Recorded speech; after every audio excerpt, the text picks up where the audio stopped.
Starting off this countdown, we have the pain. Okay, this one is hella freaky, but a number of people have claimed that they felt a weird sensation either just before or after someone close to them has passed. Let's take psychiatrist Bernard Bateman's story for example. Apparently one day he experienced this weird strong feeling in his throat. It felt like he was choking. Well, later that day he learned that his father had choked to death on his own blood. The time that his dad died was the same time he felt this choking sensation himself. Isn't that crazy? It's freaky. Number 9. Legion. What remains one of the creepiest stories from the Bible is the story about Legion. We've talked your ear off on this channel about possession stories and the demonic ether, but this one came from the book itself in the Gospel of Mark 5:9. A man approaches Jesus with a demonic affliction. He says that he is plagued by something dark and consuming. Little did he know it was not only one demon, but so many. When Jesus asked the man, "What is thy name?" he answered, "My name is Legion, for we are many." Can anyone else hear the way that would have sounded? Like, picture like the creepiest demon voice ever and just like multiplying. So scary. Somehow this guy became the host to over 2,000 demons, and Jesus expelled them from the man and sent them into a flock of pigs. Now, I know what you're thinking, is that why bacon tastes so good? It's actually demon bacon? No, that flock of pigs was drowned in the Sea of Galilee. So anyways, still very creepy. Number 8. The Queen of Hell. The life of Richard Gallagher was weird enough, until one day he encountered a case stranger than all others. Gallagher, an Ivy League psychiatrist, a man of science, didn't believe in exorcisms or the idea of possessions, until he became the go-to guy for the church when people claimed they had possessions. He was supposed to give them a psychological evaluation to determine if the cause was treatable or needed external help. But he anticipated not receiving any of those cases, that he could help them all. However, things got weird. Needless to say, he saw some strange things, but no one stranger than the Queen of Satan herself, a woman named Julie.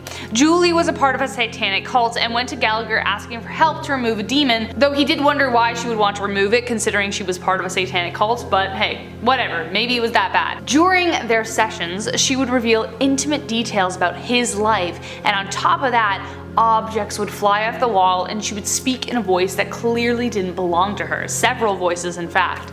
But the moment that creeped him out the most was a message he received once during a phone call. While speaking with the priest about Julie's case, both he and the priest heard the demonic voices that sounded exactly like the ones that came from Julie during their sessions. But Julie had not magically joined the call. In fact, she was miles away across the country. There was literally no way those voices could have come from her. Except maybe they did.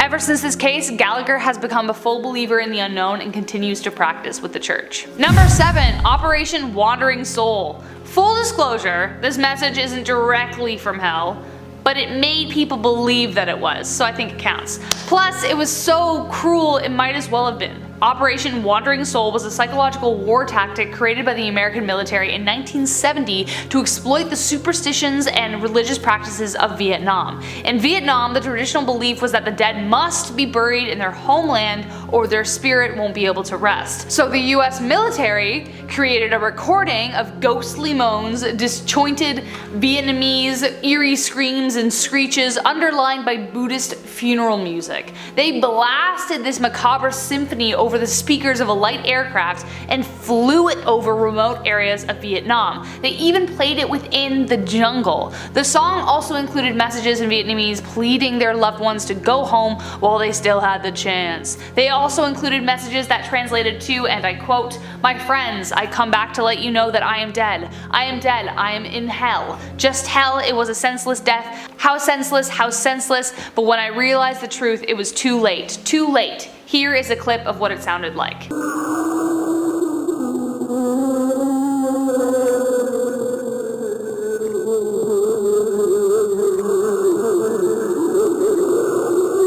So considering so many loved ones were taken and lost during the war, imagine how heartbreaking and terrifying this message would have been to the people. The military hoped that the people would believe that the song would be true, give up the fight, full of remorse, come out of hiding so they could attack them.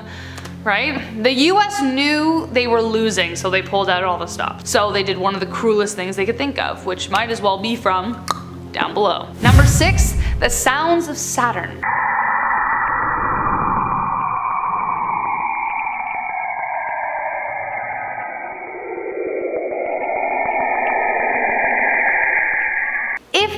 that didn't send a chill down your spine, you are superhuman, man. You are braver than anyone else here, especially me.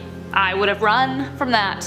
What you're actually hearing though are the sound recordings picked up from Saturn. It literally sounds like thousands of monsters are wailing into space while undergoing monstrous pain. These sounds are the audio representation of the intense radio wave emissions from Saturn's auroras.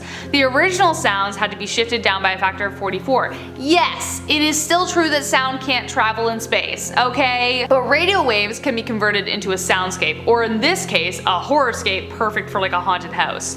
There is so much we don't know about space. What with dark matter and dark energy continuing to boggle minds as they continue to mess with the universe and expand it, anything could be out there. Hey, even one of the planets in our solar system could be the home we all fall to when we go to the place down below or above. No idea, who knows. Either way, this sounds a little too much like screaming to me to be anything besides a signal from hell. Number 5, the ZOZO phenomenon. If you really hate me, tell me right now through this device in my hand that you hate me.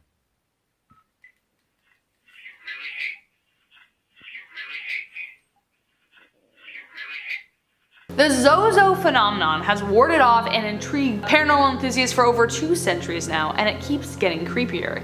Is ZOZO simply a ghost or a demonic entity trying to break through unsuspecting victims? Who knows? Stories of this entity known as ZOZO first appeared in 1816 when obsessions with possessions and seances were exciting for the times. A possessed girl in Picardy, France reportedly said the name ZOZO often, and it was later determined that it was the name of the spirit that possessed her. Then for years they were quiet until the 20th century. The more people interacted with the other side, the more they would appear friendly at first. Disguised as a deceased loved one or friend, ZOZO would lure them into a false sense of security, and then things got dark. They would spout curses, threats, and some would even come to fruition today. The phenomenon primarily appears when people use Ouija boards, so user beware. You could be talking to your loved one, or it could be a demon sent from hell. Number 4, the wow signal. If your job is to just listen to the sounds of the big wide universe, I can imagine that would like have 2 speeds. Really boring to really exciting really quickly. But in 1977, Jerry Amon, an astronomer at the Big Ear Radio Telescope, discovered something incredible. While scanning over piles of data, an unexpected sequence occurred. He circled it and said "wow" in the brackets, giving it its name. The signal appeared to have come from a point near the constellation of Sagittarius, but when they pointed telescopes back, it disappeared. It didn't translate to anything specific like "hi" or like "what's up" or like "hey, I like cheeseburgers," but the sequence appeared in the part of the radio spectrum where ET communications would appear. Now this one could arguably have been aliens, or it could have been like a supernova, or it could come from a place we know equally as much about, which is practically nothing, kind of. We know some things about space, but not a lot. But then we know more than we think we do. I don't know. Again, the universe is wide, and with no known clue as to where or what sent this signal, could it have been trying to send a message much darker than we anticipated? I think it's worth thinking about. Why not? We're on the channel, we might as well. Number 3, backwards music broadcast.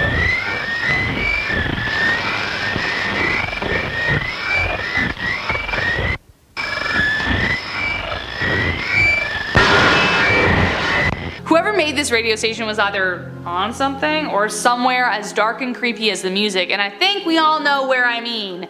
As you can tell, the backwards music station doesn't actually play any music, just like really creepy sounds. Their music is a jumble of high-pitched frequencies, rumbling, whining, wailing, screaming, and whatever else they want. But what's even more strange is that they don't broadcast all the time. The signal is intermittent, appearing here and there I guess when it wants to, and no one knows exactly where it is coming from either. The station will fire up for a few courses and then silence for long extended periods of time, sometimes months, sometimes years. There is a suspicion the signal is coming from 2 different points. One is in the US and one is in the UK, or mainland Europe. Yeah, so they've really narrowed it down there. Everyone's thinking it, I'm just saying it. Satan. I know one of our commenters claims to be the man himself, so would you be so kind as to confirm? If so, what is your inspiration behind your work? What messages are you trying to get across? We are dying to know. Number 2, max headroom broadcast.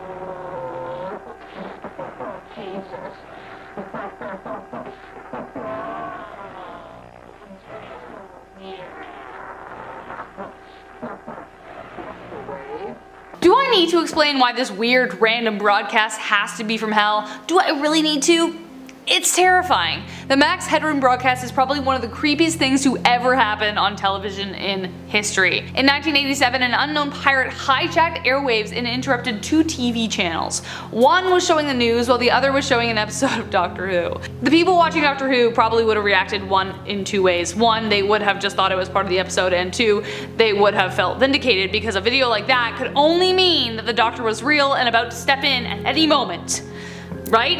The first interruption just featured buzzing and a distorted video, but the second included the masked man's mad rambling. The man is wearing a Max Headroom mask and said some pretty weird stuff, including calling someone a nerd liberal and being spanked by someone in a French maid outfit. Satan, what were you thinking? We'd all love to know because clearly you sent this. We are not in on the in-joke, so if you wouldn't mind providing some explanation in the comments down there, that'd be great. Cheers. And last but not least, we have UBB76 at number 1. Another irritating electronic noise that sounds just like this.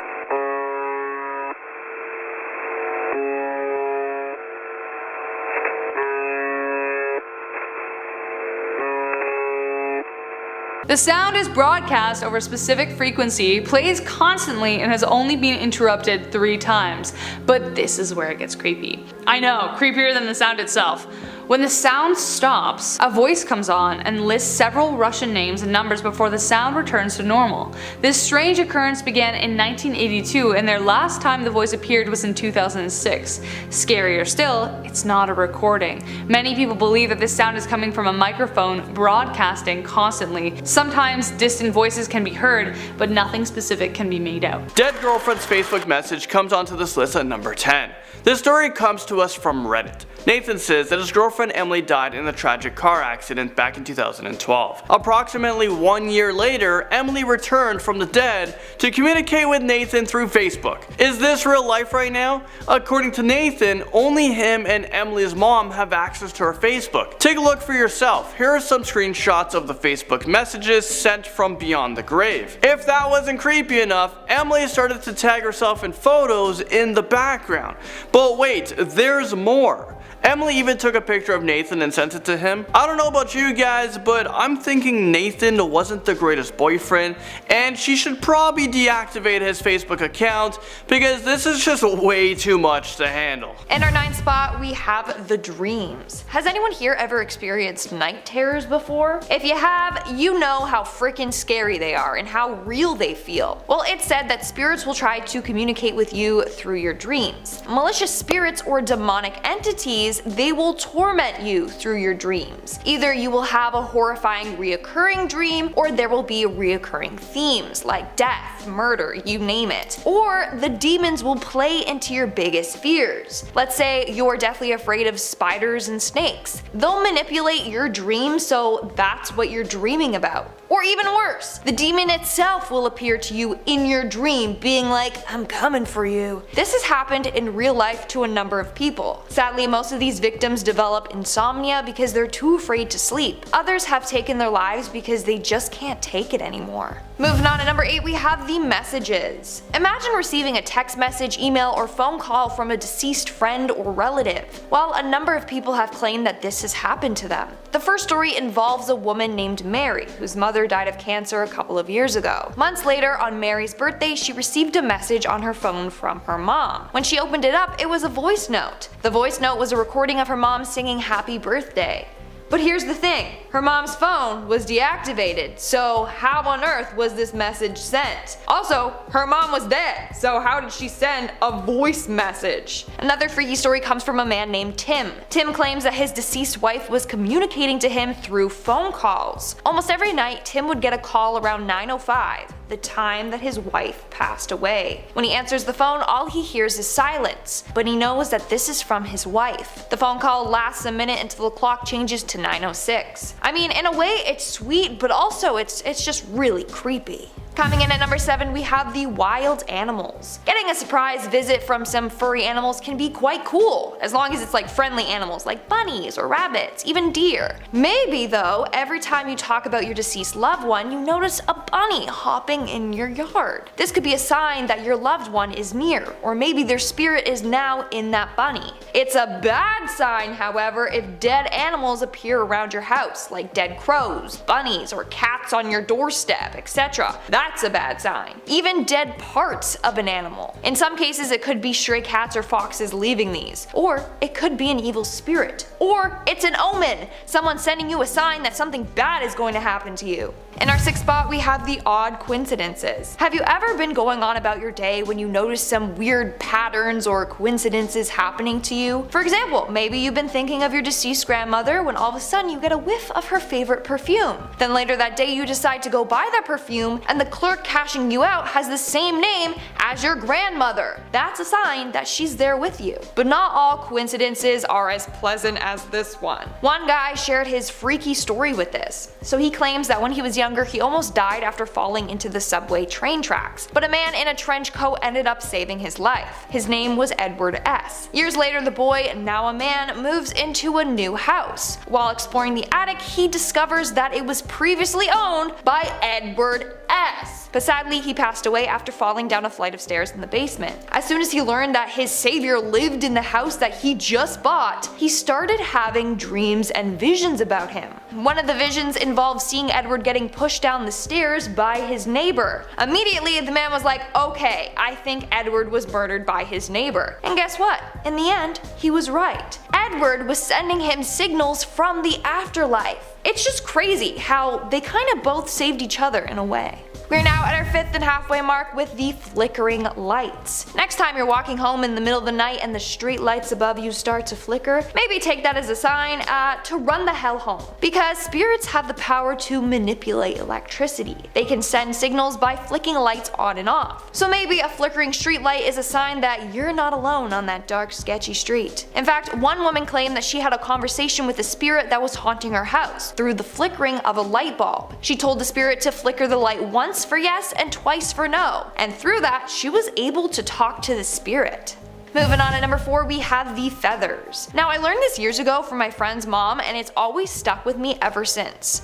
Apparently, feathers are a sign that a spirit is there with you. So if you find a white feather in a spot where it makes no sense to be, then it's a sign that someone is there watching over you. But let's say you find one on the floor next to your down feathered jacket. Well, obviously the feather fell out of your jacket, so that doesn't count. That's why it said it has to be in a place where it doesn't make sense to be. Here's the thing though, if you see a black feather, then that's bad. That means that a demon or evil entity is around you. In particular, you should be scared if you find a black feather sticking directly up from the ground by your house. In this case, do not touch the feather and go get yourself cleansed. Coming in at number 3, we have the manipulation of electronics. Like I said before, spirits have the power to manipulate electricity. They also have the power to manipulate certain electrical devices like TVs and radios, and sometimes even battery-powered toys. There are 2 main stories that I want to talk about today. One involves a cursed Elmo doll. One year, a family got an Elmo doll for Christmas, and a spirit clearly took a liking for that red hugging doll because during the middle of the night, it would speak as if someone pressed it. The doll would all be like, ha ha ha, that tickles, you know? The family decided to take out the batteries, and guess what? The doll would still chuckle and laugh. Dude, I tossed that Elmo out the window so fast. Another family had a similar experience, but this time with a battery-powered train. On a number of occasions, they caught the train moving around their house on its own. Clearly, the ghost was a fan of Thomas and Friends. In our second spot, we have the stank smells. If you've seen the Conjuring movies, then chances are you already know about this point. But it's said that evil spirits or demons can be identified with bad smells like sulfur or rotten eggs. If the smell comes out of nowhere then leaves out of nowhere, either someone tooted or a demon was just in your presence. Let's take a look at the Perron family, the family that the first Conjuring movie was based off of. According to the family, their house would smell like rotting flesh. First of all, how did they even know what rotting flesh smelled like in the first place? Anyway, when Lorraine Warren got a whiff of it, she knew that they were being haunted. And when the smell was coming from Carolyn Perron herself, Lorraine knew she was possessed by a demon. And And in our number 1 spot today, we have the paranormal activity. A clear sign that someone is with you from the afterlife is if spooky stuff happens around you, like objects moving on its own, you feel someone's presence by you, you hear voices, doors slam on their own, etc. Now, if this happens frequently and at a certain time, then the spirit might be trying to tell you something. For example, let's go back to the Perrin family haunting case again. Every morning at 5:15 they would wake up to their bed shaking. Every morning, always at that time. Another example would be the story of Grace. A woman named Grace moved into a home. Every night at 12:43 she would hear loud banging noises and sometimes screaming. Well, back in the day, the owner of the house was killed in her sleep at 12:43 at night. Number 10, starting off strong with Castle HOUSKA. Castle HOUSKA is definitely on my bucket list for places I actually want to see for myself. The legend of the castle is pretty spectacular. The legend says that the castle was built over a hole that cracked open in 878 AD that led to the pits of hell. Demons and winged creatures allegedly flew from the pit, terrorizing villages below. So they decided to build a castle over it with fake windows in order to keep whatever it was inside. However, that didn't stop the people from being curious as to what was really down there. So they decided to make a bargain with the crooks and criminals in the village. If prisoners would allow themselves to be lowered down into the pit, then they would be given a full pardon. One man was up for the task, so they decided to tie some rope and he began his descent. Seconds into the darkness, the man began screaming and begging to be pulled back up. When he finally emerged, his hair had gone gray and his face appeared to have aged 30 years. They tried to ask him what he saw, but his screams and murmurs fell into madness. His screams remained the only sign that something indeed horrifying was down there. Next up on our list, at number 9, we have phone calls after death. Let's go back to September 12, 2008, when a commuter train that was carrying 225 people collided with a freight train and crashed. 135 people were injured, 25 people unfortunately died. One of the people that lost their lives that day was 49-year-old Charles E. Peck. He had 3 children and he was engaged to his fiancée Andrea Katz. Well, once the crash was broadcasted, his fiancée was driving to the train station to pick him up with his parents and siblings. His body was recovered from the wreckage 12 hours after the incident, but for the first 11 hours his cell phone made several calls to his loved ones. It called his son, brother, stepmother, sister, and his fiancée. In total, his family received 35 phone calls that night. But when they answered, all they heard was static. When they tried to call back, it went straight to voicemail. It was later discovered that he had died on the impact, but long after he died, his cell phone somehow continued to reach out to his loved ones, almost saying like, "Hey, I'm okay." Maybe he was trying to reach out to them one last time beyond the grave. It's really scary and creepy when you think about it, but imagine just having that one more opportunity to listening to your loved ones that have passed away. So because of the phone calls, the rescue team was able to find his body, but they were never able to find his cell phone. I mean, what a creepy ending to that story. What happened to the cell phone? Who was making the phone calls? A warning message from beyond the grave takes us to number 8. On September 20th in 1988, a man received a very unexpected phone call. When he answered his cell, it was a familiar voice that sounded far away. She said, "Please be careful." He tried to ask who it was, but instead the ghostly voice repeated its warning 3 more times before hanging up. The phone number was unlisted, but he said that the voice sounded like his mother.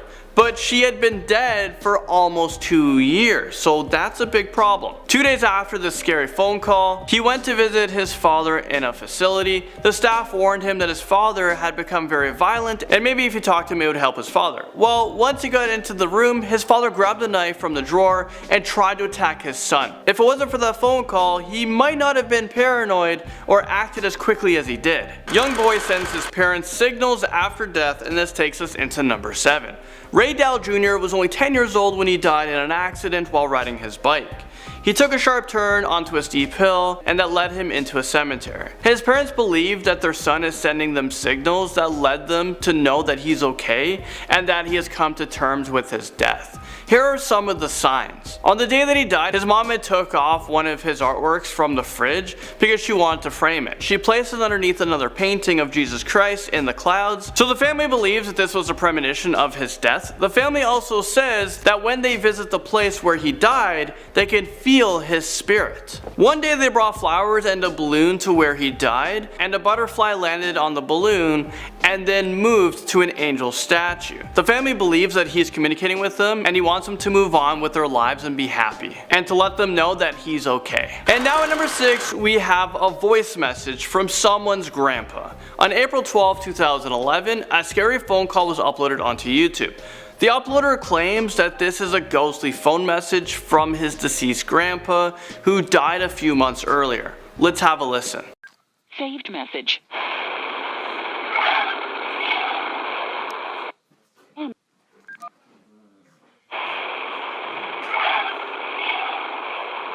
Okay, if that's truly real, that's pretty freaky. Is anyone else completely freaked out? Because I am. The phone call only rang once and the uploader said that he instantly got a voicemail notification. People in the comment section said they can also hear, love you, and help me. I mean, what do you guys hear? Grandmother attempts to call her grandson from beyond the grave, and this brings us to number 5. A musician by the name of Carl Uphoff claims that he was called by his grandmother who had died 2 days earlier. His grandmother was deaf, but she also called him on the phone to ask if he was even there, though she couldn't hear the answer. One night he got a call while he was hanging out with his friends. On the other end of the line, he said that he heard his grandmother's voice, and when he asked how she was able to call when she was dead, the woman hung up. Over the next several days, there was a ton more calls like this, and each time he asked her who she was or how she was able to call him. This went on for quite a bit until the call suddenly stopped. Haunted text messages climbs up onto this list at number 4. A man claims that his house is haunted by an evil poltergeist. Also claims that he is being haunted by text messages from his dead wife. There are reports that the poltergeist will pull their bed covers off while they sleep. The house had a terrible odor, and you can also feel something or someone breathing in your ears. If that wasn't enough to deal with, the man also claimed that his dead wife is haunting him through text messages. Just after she died, he got a missed phone call on his phone, but it didn't ring. The call was from the house phone, but there wasn't anyone home.